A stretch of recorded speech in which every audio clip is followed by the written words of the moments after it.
મહાનગર વિસ્તારમાં ધંધો રોજગાર કરતા લારી ગલ્લા અને પથારા ધારકો યોગ્ય નિર્ધારિત જગ્યા પર ધંધો કરી શકે તે માટે પોલિસીનો અમલ શરૂ કરવામાં આવનાર છે. તે માટે આજે પાલિકામાં બેઠકનું આયોજન કરવામાં આવ્યું હતું. વડોદરા મહાનગર વિસ્તારમાં ધંધો રોજગાર કરતા લારી ગલ્લા અને પથારા ધારકો યોગ્ય નિર્ધારિત જગ્યા પર ધંધો કરી શકે તે માટે પોલિસીનો અમલ શરૂ કરવામાં આવનાર છે. તે માટે આજે પાલિકામાં બેઠકનું આયોજન કરવામાં આવ્યું હતું. આ બેઠકમાં તમામ વોર્ડ ઓફિસરો અને આસિસ્ટન્ટ મ્યુનિસિપલ કમિશનરો ઉપસ્થિત રહ્યા હતા, જેમાં ખાસ કરીને નવા hawking zone, non hawking zone ઊભા કરવા, નવા પાર્કિંગ પોઈન્ટ ઊભા કરવા, સાથે સ્વચ્છતા જળવાઈ રહે અને નાગરિકોને તકલીફ ઓછી પડે તે માટે સૂચનો લેવામાં આવ્યા હતા. નવી જગ્યા શોધી લારી ગલ્લા ધારકોની જગ્યાની ફાળવણી કરવી અને પાર્કિંગ માટે પણ નિયત જગ્યા નક્કી કરવા માટે આયોજન પાલિકાએ હાથ ધર્યું છે. ત્યારે આવનારા દિવસોમાં પોલીસ વિભાગના સહયોગથી આગળનું આયોજન કરવામાં આવશે. વડોદરા મહાનગરપાલિકા હદ વિસ્તારની અંદર ધંધો રોજગાર કરતા લારી ગલ્લા અને પથારાવાળાઓને યોગ્ય જગ્યાએ શિફ્ટિંગ કરી શકાય અને ટ્રાફિકની સમસ્યાનું નિરાકરણ આવી શકે, શહેરમાં સ્વચ્છતાનું ધોરણ જળવાઈ રહે તે માટે નવા હોકિંગ ઝોન અને નવા નોન હોકિંગ ઝોન નક્કી કરવા માટે એક પોલિસી બનાવવામાં આવનાર છે. તેમાં તમામ વોર્ડ ઓફિસર અને આસિસ્ટન્ટ કમિશનરની આજ મિટિંગ કરવામાં આવી હતી.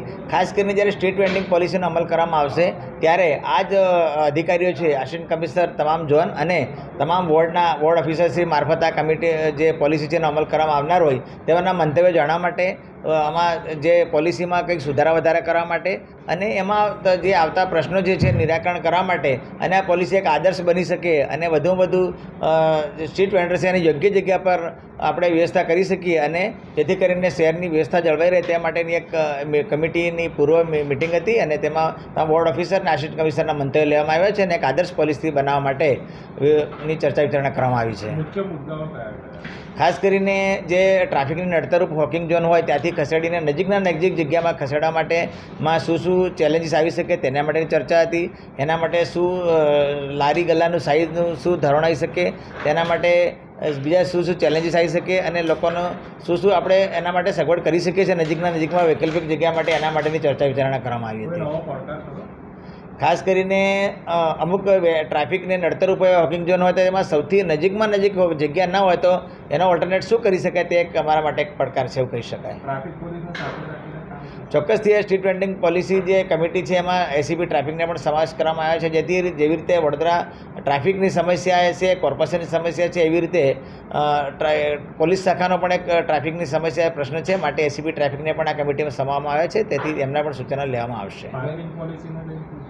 પાર્કિંગ પોલિસી જે બનાવવામાં આવનાર છે તેમાં વધુમાં વધુ જે વાહનો જે છે નજીક જગ્યામાં સમાઈ શકે, શહેરના નાગરિકોને દરેક જગ્યામાં પાર્કિંગ માટે વ્યવસ્થા ઊભી કરી શકાય. વૈકલ્પિક એના માટે તમામ વિકલ્પ શોધવાની પણ કામગીરી ચાલુ છે અને ટૂંક સમયમાં સ્ટેપ બાય સ્ટેપ આ પોલિસીને પણ ચોક્કસથી અમલ કરવામાં આવશે. સર, દરેક ચાર રસ્તા પર જે ગાડીઓ વાહનો પાર્ક કરીને લોકો જતા રહે છે એના માટે કોર્પોરેશન દ્વારા આ અંગે પોલિસી ટૂંક સમયમાં એની દરખાસ્ત કરવામાં આવશે અને ત્યારબાદ દરખાસ્ત પાસ થયા બાદ એનો અમલ કરવામાં આવશે.